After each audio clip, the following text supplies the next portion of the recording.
오늘 우리에게 주시는 하나님 말씀은 요한복음 6장 1절에서 9절까지 말씀입니다. 그 후에 예수께서 디베랴의 갈릴리 바다 건너편으로 가시매 큰 무리가 따르니 이는 병자들에게 행하시는 표적을 보았음이러라. 예수께서 산에 오르사 제자들과 함께 거기 앉으시니 마침 유대인의 명절인 유월절이 가까운지라. 예수께서 눈을 들어 큰 무리가 자기에게로 오는 것을 보시고 빌립에게 이르시되 우리가 어디서 떡을 사서 이 사람들을 먹이겠느냐 하시니 이렇게 말씀하심은 친히 어떻게 하실지를 아시고 빌립을 시험하고자 하심이라. 빌립이 대답하되 각 사람으로 조금씩 받게 할지라도 200데나리온의 떡이 부족하리이다. 제자 중 하나 곧 시몬 베드로의 형제 안드레가 예수께 여짜오되 여기 한 아이가 있어 보리떡 5개와 물고기 2마리를 가지고 있나이다. 그러나 그것이 이 많은 사람에게 얼마나 되겠사옵나이까. 아멘. 우리는 지난주 요한복음 5장 36절에서 44절까지 말씀을 통해서 우리의 믿음을 방해하는 것들에 대해 생각해 보았습니다. 예수님 시대에 살았던 유대인들은 잘못된 목적을 갖고 있었기 때문에 성경을 연구했음에도 불구하고 또 예수님이 행하시는 기적을 보았음에도 불구하고 예수님을 하나님의 아들로 믿지 못했습니다. 그 잘못된 목적이 믿음의 방해 요소가 된 것입니다. 우리도 마찬가지입니다. 하나님을 믿고 예수님을 믿는다 하더라도 방해 요소들이 있으면 말씀에 순종하는 행함으로 이어지는 온전한 믿음을 가질 수가 없습니다. 그래서 나로 하여금 온전한 믿음을 갖지 못하게 하는 방해 요소들을 점검하고 바로잡아야 한다는 말씀을 우리가 지난주에 함께 나누었습니다. 오늘 우리가 읽은 말씀은 물고기 2마리와 보리떡 5개로 남자만 5,000명을 먹이시는 오병이어의 기적을 기록하고 있습니다.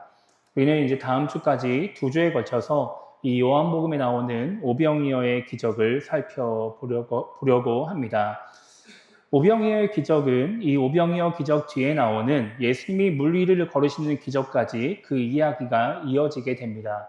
그래서 이제 이 오병이어의 기적은 모든 복음서, 마태, 마가, 누가, 요한 모든 복음서에 기록되어 있고 그리고 누가복음을 제외한 이 3개의 복음서에는 오병이어의 기적과 바다 위를 걸어가시는 예수님의 기적이 이어서 이제 기록되어 있는 것을 보게 됩니다.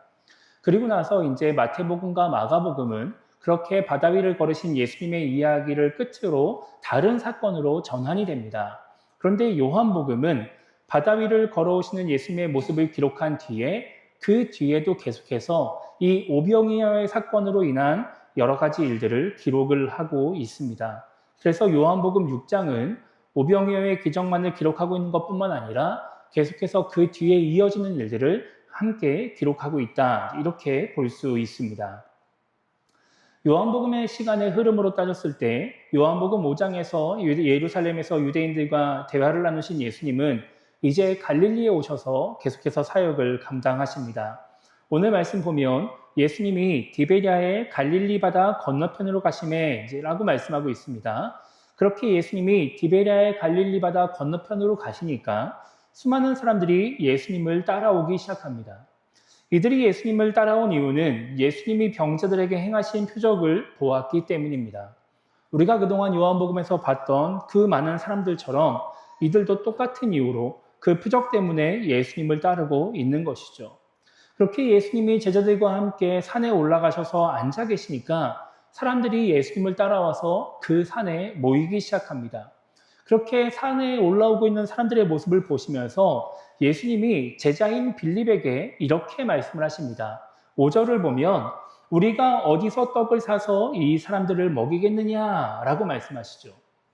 사람들이 지금 올라오고 있는 중에 갑자기 예수님이 떡 이야기를 하시니까 이 요한복음의 말씀만 보면 갑자기 왜 이런 말씀을 하시나 이런 생각을 할 수 있습니다. 그런데 다른 복음서에 보면은 이 전후 과정이 좀 더 자세하게 나와 있습니다. 다른 복음서에 보면은 예수님은 산에 올라온 사람들을 그냥 맞이해서 떡을 주신 것이 아니라 먼저 말씀을 가르치십니다. 말씀을 가르치시다 보니까 이제 해가 지게 되면서 저녁을 먹을 시간이 된 거예요. 그러니까 이제 제자들이 예수님께 뭐라고 말을 하냐면 이 사람들을 보내서 먹을 것을 사 먹게 하자 이렇게 이야기를 합니다. 지금 이 사람들이 이제 저녁을 먹을 때가 되었는데 우리가 음식을 줄 수 없으니까 가서 음식을 사 먹고 다시 돌아오게 하자 이런 제안을 하는 거예요. 성경에 보면은 이때 당시에 여자와 어린아이를 제외하고 남자만 5천 명이 모여 있었다라고 말씀하고 있습니다. 성경학자들은 어린아이와 여자들까지 포함하면 그리고 노인까지 포함하면 뭐 15,000명에서 2만 명 정도의 사람이 모였을 것이라고 이야기를 합니다. 그러니까 그렇게 많은 사람들이 모여 있는데 도저히 먹을 것을 줄 수 없었기 때문인 것이죠. 그런데 그런 상황 속에서 오늘 말씀에 보면 예수님이 빌립에게 뭐라고 말씀하시냐면 이 사람들에게 떡을 먹이기 위해서 떡을 사려고 하면 얼마가 필요할 것 같냐, 어떻게 해야 될 것 같냐 라고 질문을 하고 계시는 겁니다. 이 질문은 뒤에 나오는 6절의 말씀에 나오는 것처럼 예수님이 어떤 일을 해야 하는지를 이미 알고 계시면서 빌립을 시험하기 위해, 테스트를 하기 위해 하신 말씀이었습니다. 그렇게 예수님이 이 사람들에게 떡을 주려면 어떻게 될 것 같냐라고 질문을 하시자 빌립이 7절에서 이렇게 대답을 합니다.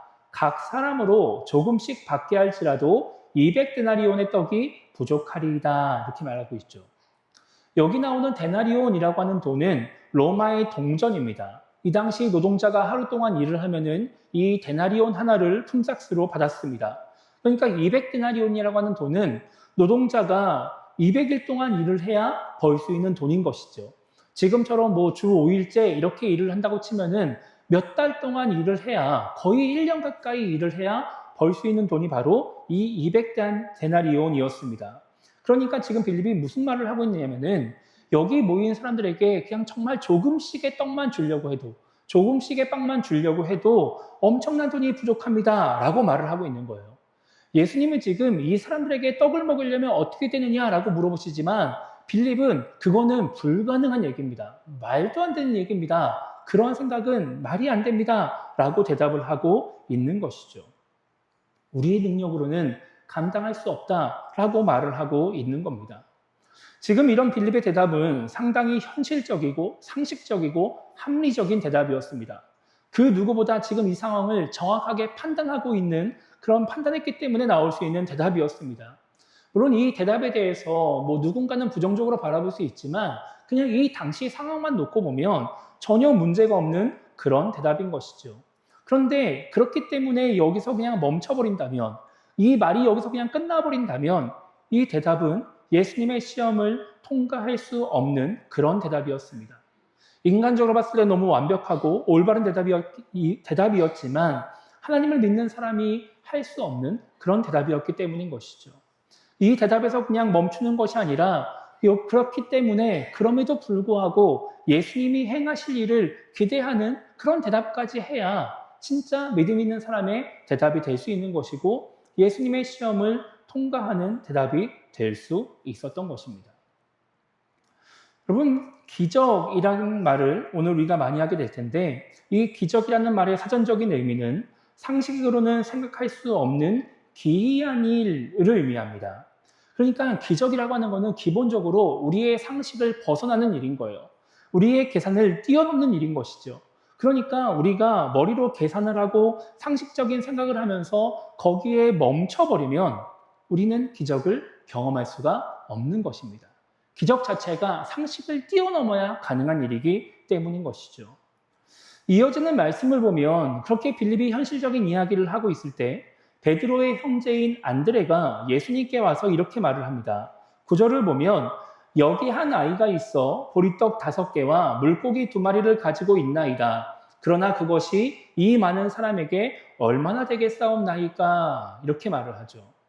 그러니까 지금 예수님과 빌립이 대화를 하고 있을 때 안드레는 먹을 것이 있나 찾아보고 있었던 거예요. 사람들 사이를 돌아다니면서 먹을 것을 가져온 사람들을 수소문을 하고 있었던 거죠.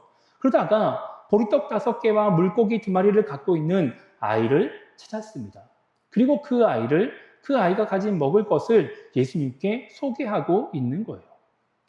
지금 예수님을 따라온 사람들, 산에 모여있는 사람들은 원래 이렇게 오랫동안 예수님과 함께 있으려고 모인 사람들이 아니었습니다. 그냥 예수님이 신기했을 뿐이고 예수님을 통해서 뭔가 병을 고침받는 유익을 얻고 싶어서 모였을 뿐이에요. 그러니까 이들의 목적은 잠깐 예수님 만나서 병 고침받고 헤어지는 것이 목적이었던 것이죠. 그래서 이렇게 대화가 길어질 줄도 몰랐고 뭔가 함께 오래 있을지를 몰랐던 것입니다. 그래서 이들은 아무런 준비도 하지 않았습니다. 먹을 것을 따로 챙겨오지도 않았고 어떠한 준비도 하지 않았던 것이죠. 그러다 보니까 오늘 이 수많은 사람들이 모여 있음에도 불구하고 먹을 것을 갖고 있는 아이가, 먹을 것을 갖고 있는 사람이 이 아이 한 명밖에 없었던 거예요. 마가복음을 보면 예수님이 먼저 이야기를 하십니다. 지금 이 사람들 중에서 먹을 것이 있나 한번 찾아봐라, 이렇게 명령하세요. 그렇게 찾았을 때 나온 사람이 누구였냐? 이 아이 한 명이었습니다. 그러니까 이 수많은 사람들 중에서 이 아이만 음식을 갖고 있었던 것이죠.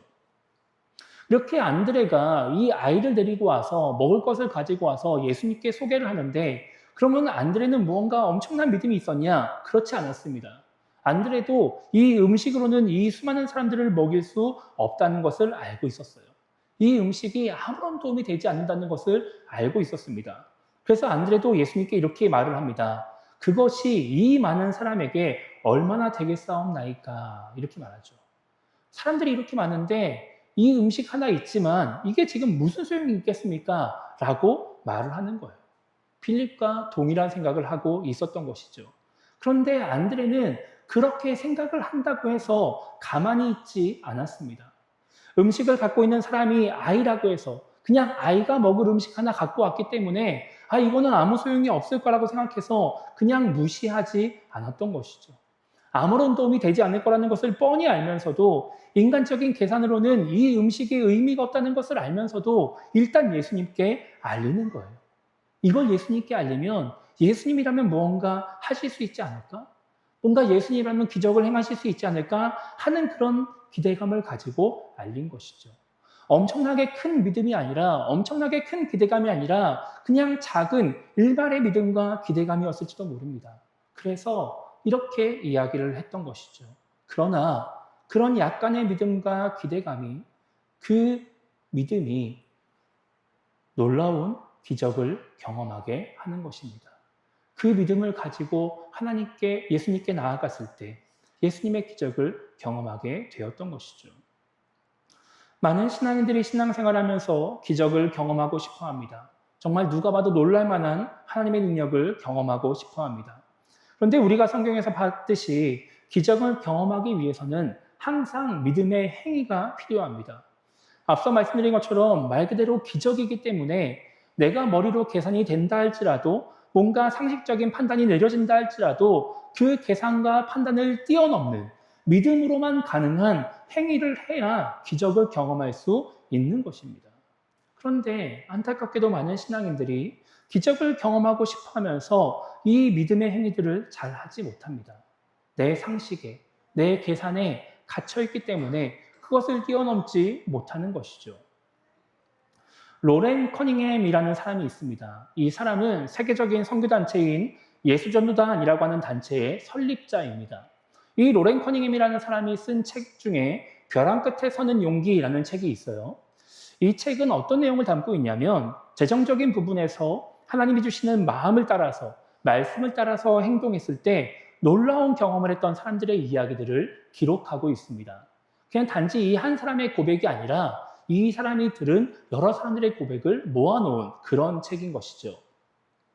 그런데 이 책에 기록된 이야기들을 보면은 여기 나오는 사람들은 정말 책의 제목대로 자신을 스스로 벼랑 끝으로 몰아갑니다.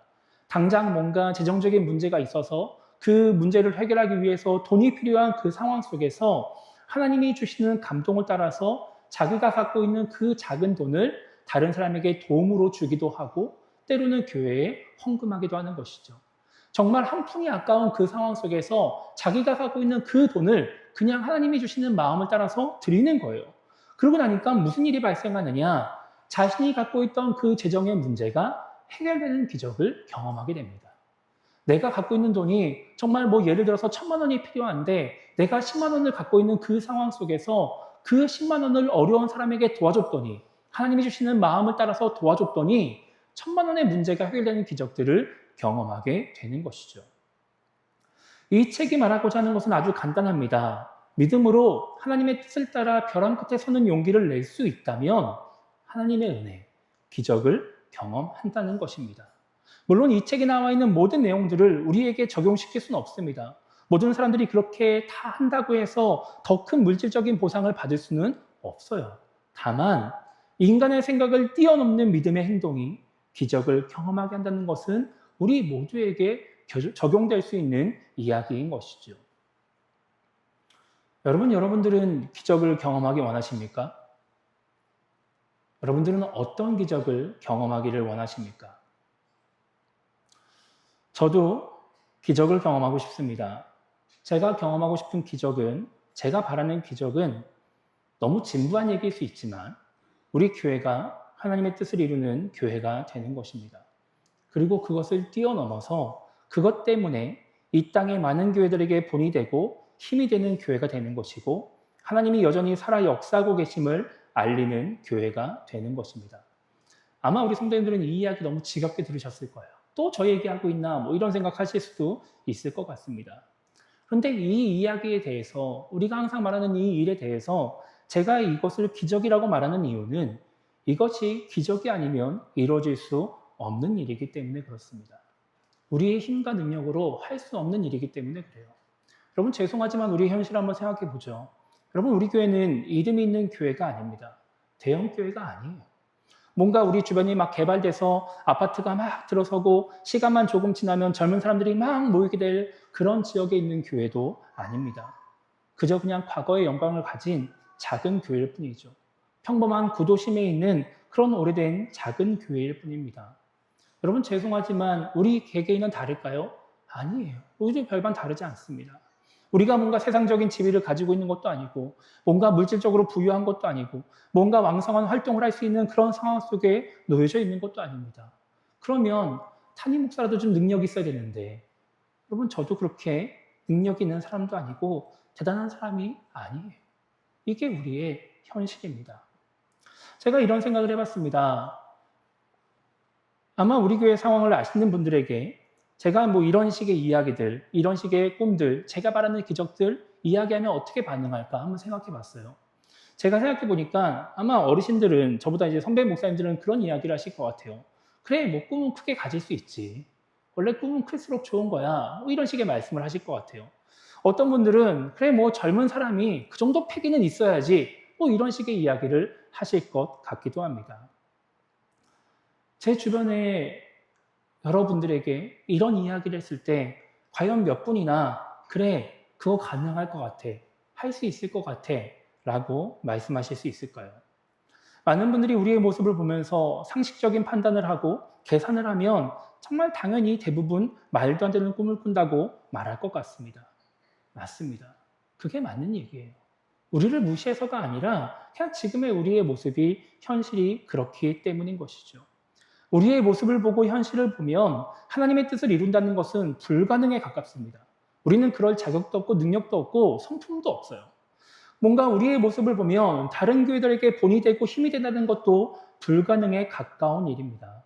그래서 우리가 수요일마다 합심해서 기도를 하지만 그냥 기도하자니까 하는 거지 진짜 가능할 거라고 믿으면서 기도하시는 분이 없으실 수도 있습니다. 기도하면서도 이게 기도한다고 되겠나, 내가 노력한다고 되겠나 하는 생각을 가지시는 분들도 계실 수 있습니다.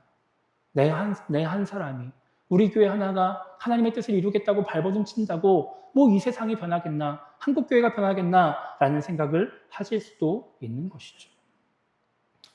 인간적인 상식에서 우리는 지금 예수님 앞에 놓여져 있는 오병이어와 같습니다. 이것으로 무슨 일을 하겠습니까? 무슨 소용이 있겠습니까? 라고 말할 수도 있습니다. 그런데 그럼에도 불구하고 작고 연약하고 부족하지만 그 모습 그대로 우리를 하나님께 드린다면, 하나님의 뜻을 이루기 위해 올바른 교회, 본이 되는 교회를 세우기 위해 나를 하나님께 드리며 하나님의 말씀에 순종하며 하나님이 역사하실 줄 믿습니다. 우리의 능력으로, 우리의 힘으로 이루어지는 것이 아니라 오병이어를 통해 수천 수만 명을 먹이시는 그 하나님의 능력으로 인해서 이루어지게 되는 것이죠. 그래서 기적입니다. 그래서 기적인 거예요. 그래서 하나님의 능력이 드러나는 것입니다. 우리가 할 만하지 않기 때문에, 우리가 부족하고 연약하기 때문에 우리를 통해 오직 하나님만 드러나게 되는 것이죠. 그 누구도 우리 중에 누군가 한 명을 콕 찍어서 당신 때문에 이 일이 이루어진 것이야 라고 말하지 않는, 오직 하나님이 행하셨다라고 고백할 수 있는 일들이 우리 안에 이루어지게 되는 것입니다. 오병이어의 기적을 통해 어린아이가 드러나지 않고 안드레가 드러나지 않고 오직 하나님의 능력이 드러났던 것처럼 우리 교회를 통해서 오직 하나님만 드러나게 되기를 소망하고 믿고 있는 것입니다. 저는 믿습니다.